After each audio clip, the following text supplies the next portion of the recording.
আসসালামু আলাইকুম রাহমাতুল্লাহ। প্রিয় টিএফ টিভির দর্শকবৃন্দু, সাহাবীদের জীবনের অসংখ্য ঘটনা থেকে আজ শোনাবো হযরত সাদ রাদিয়াল্লাহু আনহু এর একটি ঘটনা। হযরত সাদ সালামী আল্লাহর নবীর একজন সাহাবী ছিলেন। তিনি অত্যন্ত গরীব সাহাবী ছিলেন। গায়ের রং ছিল খুবই কালো, মুখে ছিল বসন্তের দাগ।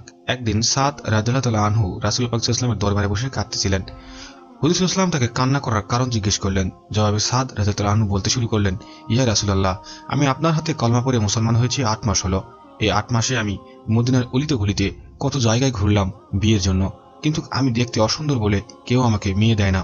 আমি আপনার সকল সুন্নাত পালন করতে পারলেও আপনার একটি সুন্নাত বিয়ে যা আমি পালন করতে পারিনি, তাই আমি ভয়ে কান্না করছি, এই ভেবে যে না জানি এই সুন্নত না পালন করার জন্য আল্লাহ পাক আমাকে জান্নাত থেকে বঞ্চিত করেন। রাসূলুল্লাহ সাল্লাল্লাহু আলাইহি ওয়াসাল্লাম সাদকে বললেন, এই মদিনার সবচেয়ে ধনী লোক ওমর ইবনে ওয়াহাবের মেয়ে, মদিনার সবচেয়ে সুন্দরী মেয়ের সঙ্গে আমি তোমার বিয়ে দিয়ে দিলাম।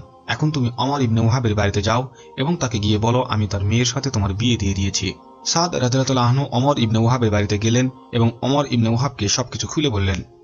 সাদ রাদিয়াল্লাহু আনহু এর কথা শুনে ওমর ইবনে ওয়াহাব খুব রাগান্বিত হয়ে তার সাথে খারাপ আচরণ করলেন এবং বাড়ি থেকে বের করে দিলেন।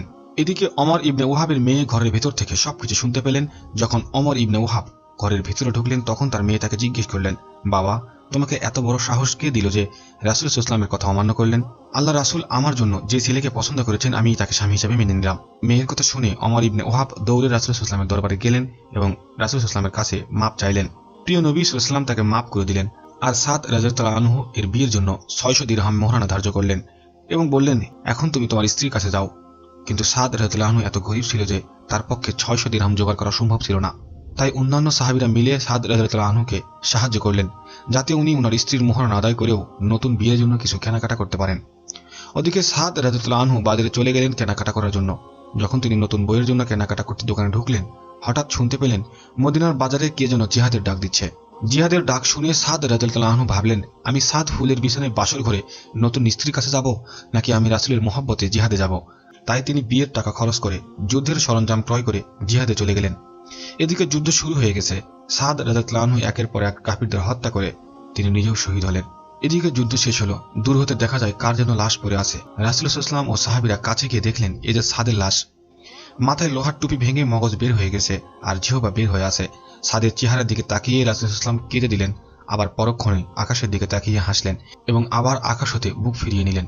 একজন যুবক সাহাবী আবু লুবাবা রাসূল সাল্লাল্লাহু আলাইহি ওয়াসাল্লামের কাছে জিজ্ঞেস করলেন, ইয়া রাসূলুল্লাহ, এর কারণ কি? রাসূল সাল্লাল্লাহু আলাইহি ওয়াসাল্লাম বললেন, আমার সাদ ফুলের বিছানায় বাসর ঘরে যায়নি, আমার মুহব্বতে শহীদ হয়ে গেল। তাই স্নেহের কারণে আমার চোখ হতে পানি ঝরে পড়ল। আর আকাশের দিকে তাকিয়ে হাসলাম কারণ আল্লাহ আমার সাদকে খুব সুন্দর একটা মাকাম দান করেছেন। আর চোখ ফিরিয়ে নেওয়ার কারণ হলো আমার সাদ শহীদ হয়েছে, তাই আকাশের সবকটি দরজা খুলে গিয়েছে।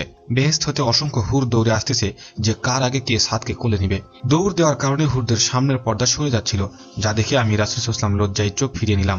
আল্লাহ যেন আমাদের সকলকে ওনার মতো ঈমান নিয়ে পরকালে যাবার তৌফিক দান করেন। সকলে বলি আমিন।